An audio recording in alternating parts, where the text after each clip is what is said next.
Eu preciso falar com vocês que eu estou entalado aqui, sabe, eu estou vendo tudo acontecer, eu estava com asma, eu queria falar e tossia, eu queria falar e ficar com falta de ar, eu queria falar e tinha que usar bombinha, e agora eu vou falar, porque é o seguinte, foi até bom que alguém lembrou disso, sobre essa história que aconteceu hoje, em relação à prisão domiciliar do Fernando Collor de Mello. Fernando Collor de Mello é um bandido,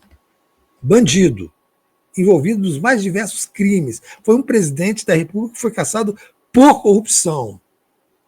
É um bandido. Eu, há muitos anos mesmo, antes dos anos 2000, no início dos 2000, eu fui a Miami investigar tráfico de droga de brasileiros em Miami, nos Estados Unidos. Passei uma temporada nos Estados Unidos, indo, voltando e tal, e no final das contas a matéria era sobre Fernando Collor de Mello. Os traficantes, os bandidos, os ladrões de Miami eram todos ligados a Fernando Collor de Mello. Ele foi condenado a 8 anos de cadeia por conta de corrupção, de utilizar propinas na BR Distribuidora, que depois foi privatizada no governo Bolsonaro, no governo Temer. Mas, enfim, que as engrenagens do judiciário se movimentem para fazer com que um sujeito como esse tenha a paz e a tranquilidade de cumprir prisão domiciliar, é a demonstração de que nós ainda estamos metidos, né, num grande problema na nação brasileira.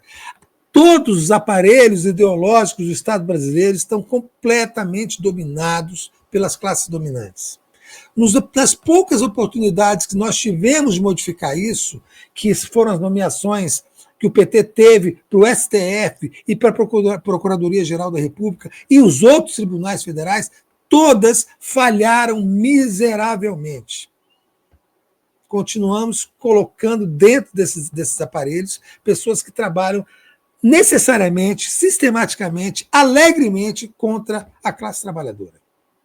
Então, essa história de colocar o Collor, condenado a 8 anos de cadeia, em prisão domiciliar porque ele está doente, é um sinal de que isso pode tranquilamente ser o grande acordo para prender o Bolsonaro em casa, porque ele também vai ser condenado e ele vai estar doente. Quer dizer, ele já se colocou como doente, né?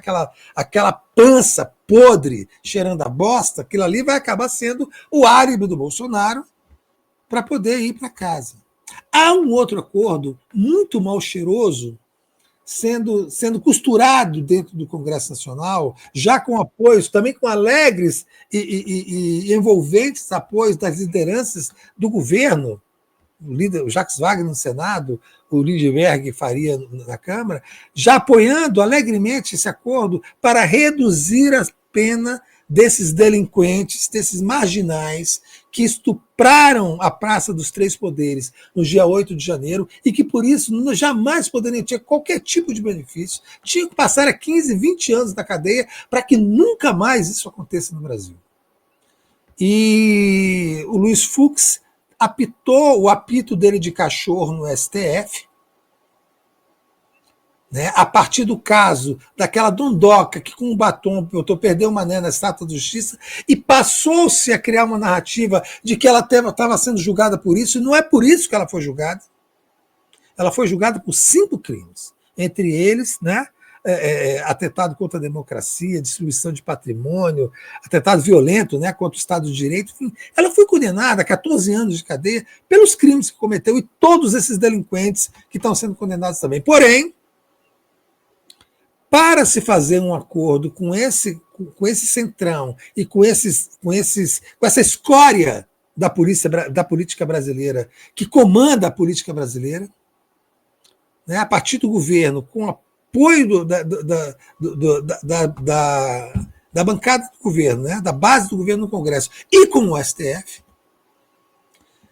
está se pretendendo fazer uma lei que, uma vez consumada, vai reduzir as penas desses delinquentes, desses marginais, desses bandidos, dessa escória da sociedade brasileira.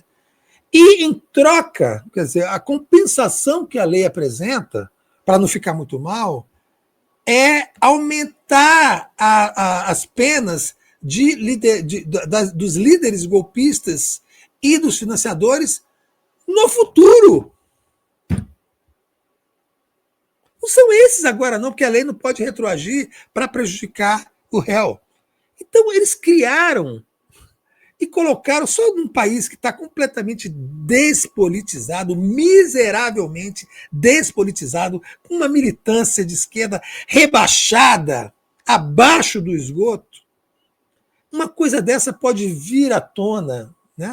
Uma coisa dessa pode subir, um fedor desse de bosta pode subir do Congresso Nacional e da Praça dos Três Poderes e nada acontecer. Eles já estão prevendo que vai haver um novo golpe. O que os futuros golpistas, se eles conseguirem ser detidos, e eu te dizendo uma coisa para vocês, hein? O próximo golpe não vai ser mais feito por amadores, não, viu? Então, a compensação é uma fantasia esdrúxula, patética, de que os futuros golpistas terão as penas aumentadas. Os que estão aí não vão ser beneficiados por essa lei. Isso não pode acontecer. Isso não pode acontecer. E, ao mesmo tempo, isso está sendo alinhado com o discurso de sem anistia. Por quê? No final das contas, essas pessoas vão ser anistiadas, elas vão para casa. Elas vão ter redução de pena, aí vão poder ter prisão domiciliar, vão todos para casa, debochando da justiça brasileira, gravando vídeo, debochando da nossa cara, cuspindo na nossa cara, debochando da sociedade brasileira, debochando da democracia, fazendo sinal do mito, com a bandeira, com a camisa amarela, e não essa camisa linda aqui, ó, da CBF, né, com a foice martelo, com a camisa amarela, debochando, se reorganizando, se fortalecendo, se recapitalizando para dar um novo golpe. Como, aliás, é a história do Brasil.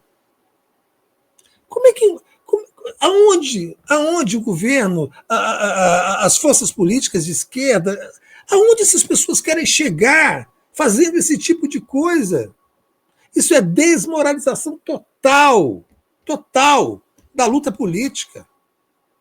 Se isso acontecer, desistam, percam todas as esperanças.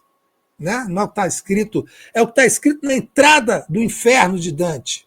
Vós que entrais aqui, perdei toda a esperança. Porque se isso acontecer, escrevam, percam todas as esperanças. Nós não temos mais nenhuma capacidade política de se impor à escória da sociedade brasileira. Isso não pode acontecer. Não pode acontecer. Então, o que está se preparando no Congresso, e o Jacques Wagner falou, eu apoio totalmente, todo mundo apoia, mas não pode ter anistia, hein? Estão criando uma fantasia de que os futuros líderes golpistas terão pesos aumentados e uma cafajestagem marota de que vai se fazer tudo isso, as pessoas vão estar para casa, mas não teve anistia. Vou lá, ó, tá vendo? Nós não admitimos anistia. Sem anistia.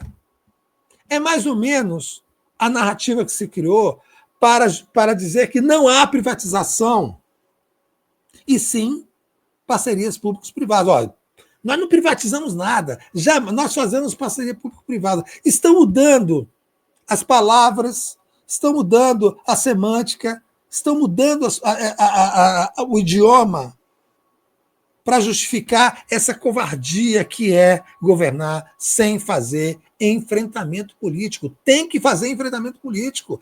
Não se governa sem enfrentamento político. Tem que sair desse cretinismo parlamentar absurdo. E digo mais, hein? A cabeça do Glauber já foi entregue para esses canalhas. Conseguiram aqueles 60 dias para tirá-lo da greve de fome, para não constranger a Câmara, o Congresso, com um deputado morrendo durante a Páscoa na greve de fome. Aí ele entrou na CCJ com recurso, e o recurso foi recusado, claro. O preço dessa negociação é a cabeça de Glauber Braga, hein? É a cabeça de Glauber Braga. Nós não podemos assistir essas coisas bovinamente, passivamente. Nós estamos diante de uma grave perspectiva civilizatória, que é o Congresso Nacional, com apoio do governo, com apoio do STF, fazer um acordo para livrar a cara desses estupradores da democracia, esses delinquentes. Não tem velhinha de Bíblia, não tem, sabe, são todos marginais que marcharam 8 quilômetros do acampamento em frente ao quartel-general para ir depredar a Praça dos Três Poderes, para pedir a ditadura, para pedir o golpe de Estado, para cagar na cadeira do ministro do STF, para encher de bosta os corredores do Congresso, para quebrar os vidros, roubar o Palácio Planalto, destruir obras de arte. Essa gente não devia ter sequer a possibilidade de qualquer perdão, quanto mais um acordo em forma de lei para reduzir-lhes as penas, para eles irem para casa e virem para as nossas vizinhanças ficar tirando sarro da nossa cara, sarro da justiça brasileira, sarro da sociedade brasileira, para se reorganizarem com suas camisas da CBF amarelas, novamente para dar um golpe, para ir visitar o mito, que vai conseguir o quê? Prisão domiciliar, que nem o Collor? É isso? Foi para tudo isso que a gente se lascou e lutou para vencer o bolsonarismo, né, para eleger o Lula? Foi para isso? E depois a gente não pode falar mal disso? Não pode fazer a crítica disso? Porque nós somos quinta coluna, Thalita? Não somos. Não somos. Olha aí o que está acontecendo no INSS. Olha aí o que está acontecendo. Por que não fizeram, nesses últimos 2 anos, um pente fino nos descontos do INSS? Por que fizeram pente fino no BPC? Por que fizeram pente fino no Bolsa Família? No abono salarial, no salário mínimo? Por que nas compras da Shopee? Por que não foram para cima desse esquema? Né, que se sabe, agora já sabia desde 2023. Eu vou dizer uma coisa para vocês.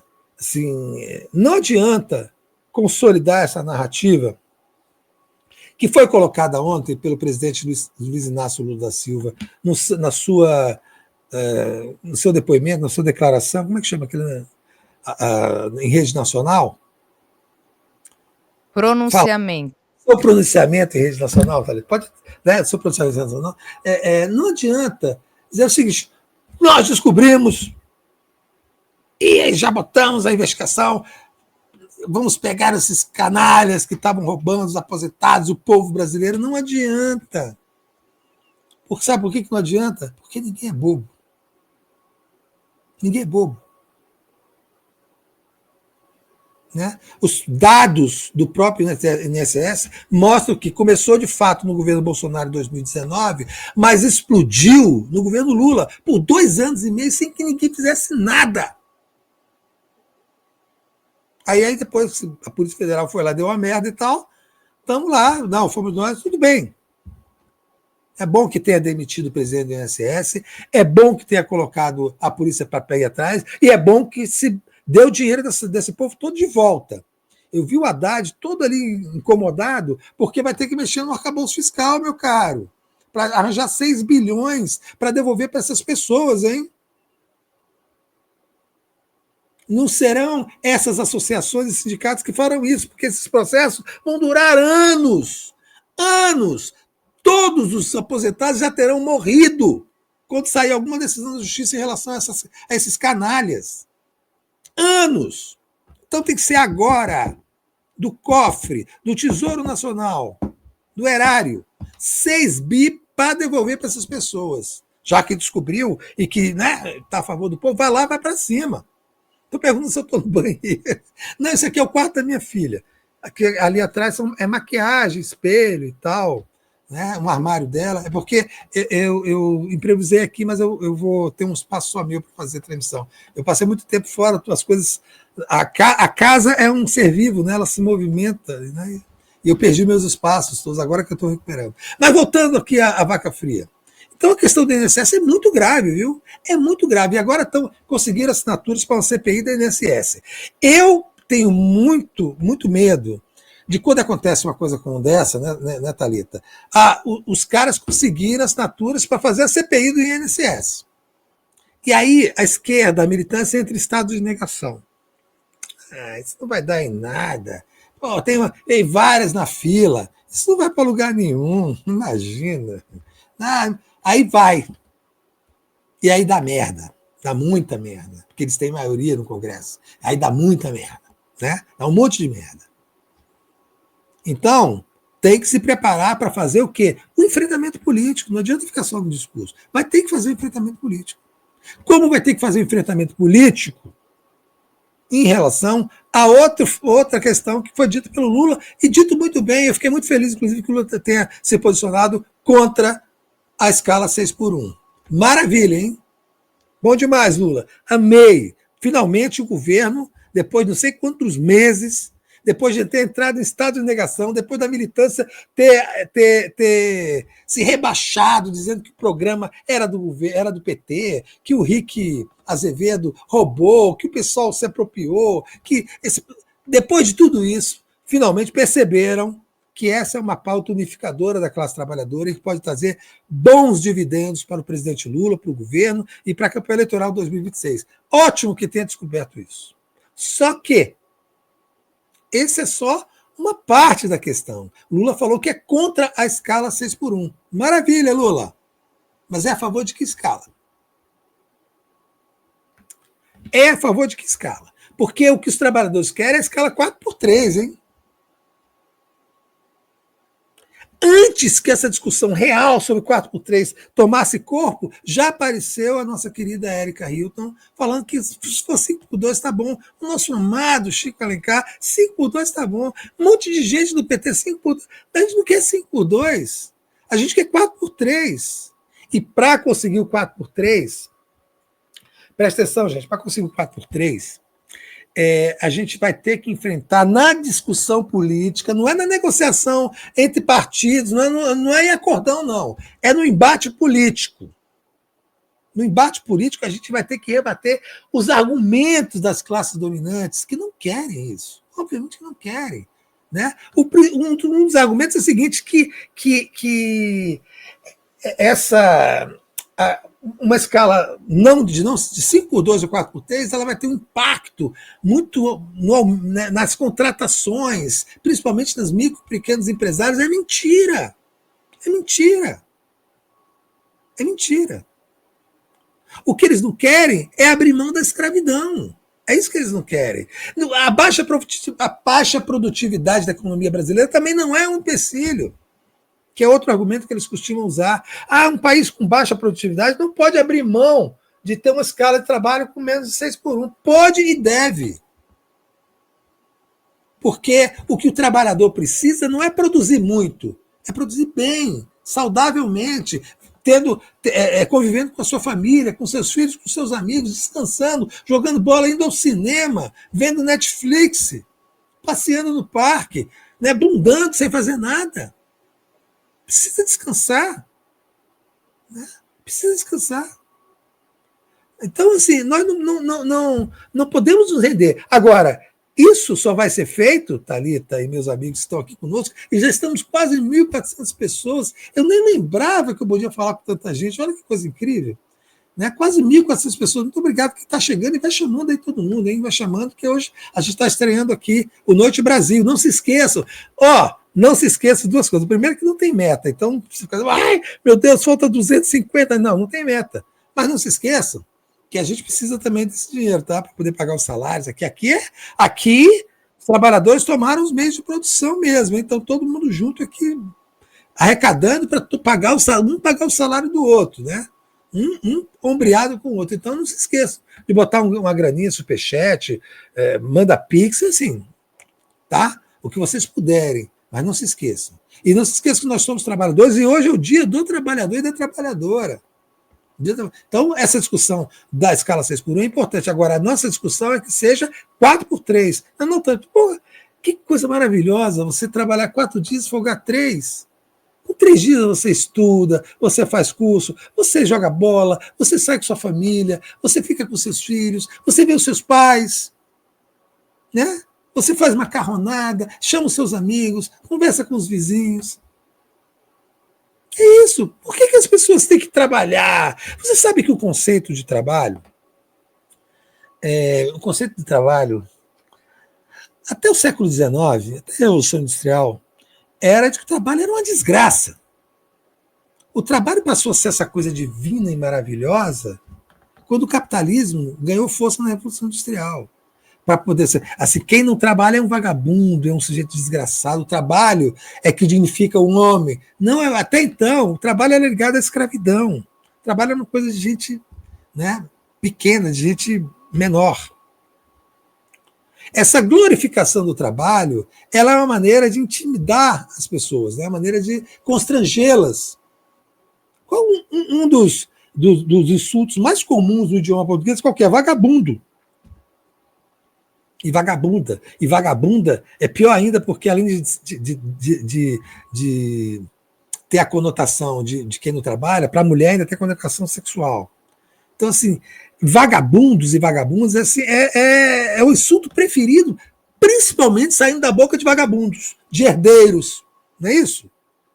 Todo herdeiro está ali, tal, cheio de empregado, fala, esse povo do Nordeste não gosta de trabalhar, esses vagabundos. Ele que nunca trabalhou na vida. Ela que nunca trabalhou na vida. Que pode passar 40, 90 dias em frente ao quartel-general pedindo ditadura sem trabalhar. Esses são os vagabundos. E esses vagabundos invadiram a Praça dos Três Poderes. Vagabundos. 90, 60, 40 dias sem trabalhar. Sem ver os filhos, sem ligar.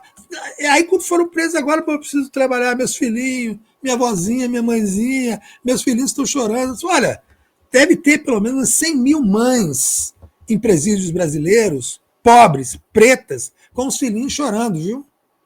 E elas foram presas porque estavam com 40 gramas de maconha. Foram presas porque estavam ajudando o marido, o delinquente. Foram presas e não foram sequer julgadas, hein? Esse Fernando Collor, olha como é que as engrenagens tudo se mexem para garantir uma boa vida para esses malandros, para esses verdadeiros vagabundos, como Fernando Collor de Mello e Jair Bolsonaro. Os verdadeiros vagabundos. Herdeiros, ladrões, bandidos.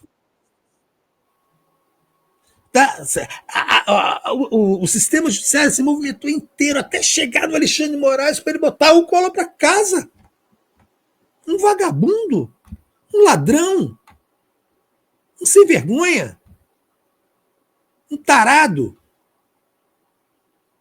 Agora vai ver esses 400 mil brasileiros presos sem julgamento no sistema penitenciário. Pretos, pobres, com os filhinhos largados na favela, na comunidade. A própria sorte. Ninguém se preocupa com isso, né? Não tem nenhum projeto de lei no Congresso Nacional para reduzir as penas das pessoas. Nenhum. Zero. Pelo contrário, tem uma PEC de segurança pública colocada no Senado por um senador do PT, homossexual, que tem filhos negros. Aumentando as penas, aumentando a pena de tráfico de droga, né, punitivista, fomentando a violência na segurança pública dentro dessa estratégia de emular o que pensa a extrema-direita sobre segurança pública. Isso é ridículo. Isso é ridículo.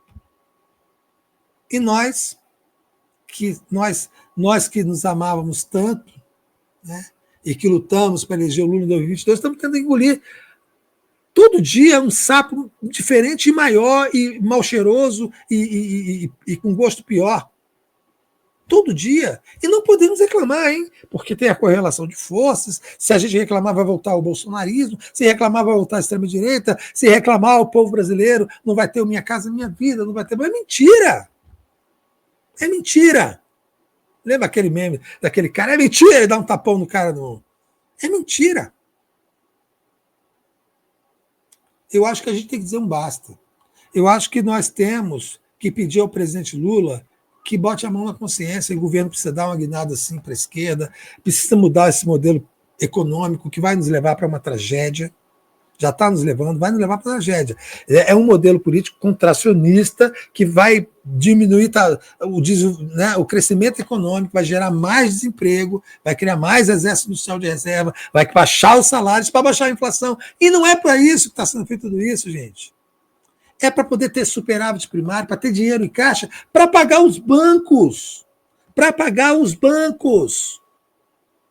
Tudo isso é bolado pelo Galípolo, pela direita, pelos banqueiros, pela Faria Lima. Tá? Tudo isso é bolado por esses caras, pelo agro, pelos latifúndios, para poder sobrar dinheiro. Você faz um ajuste fiscal, ajusta as contas e fode com a população. Que tem o Milei está fazendo na Argentina. Não importa. Tira BPC, baixa salário mínimo, foda-se.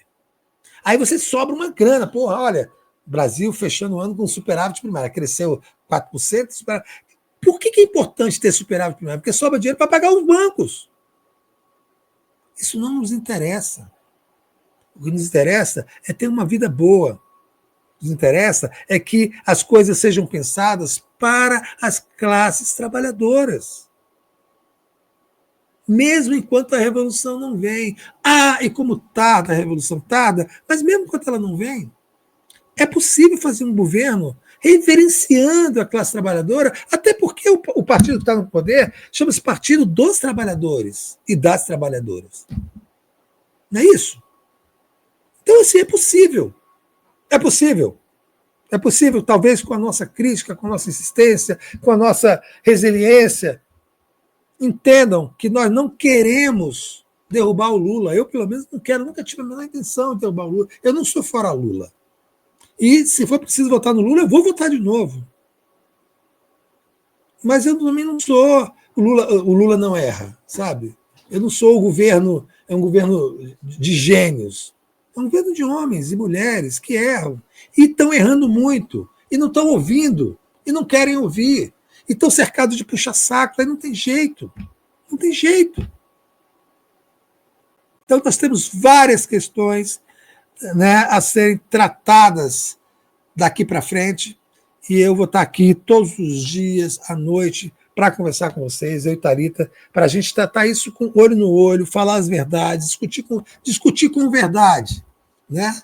E pedir para ter mais galo preto nesse governo, pelo amor de Deus. Gente, o que é esse ministro Lewandowski? O que é esse ministro Lewandowski? Sabe, um homem probo, viu? Um homem probo, com a história de homem probo, mas um galo branco, um galo transparente. Só tem galo branco perdido. Não tem ninguém para fazer um enfrentamento político, ninguém. Depois que o Flávio Dino saiu, não tem mais ninguém, cara. Ninguém.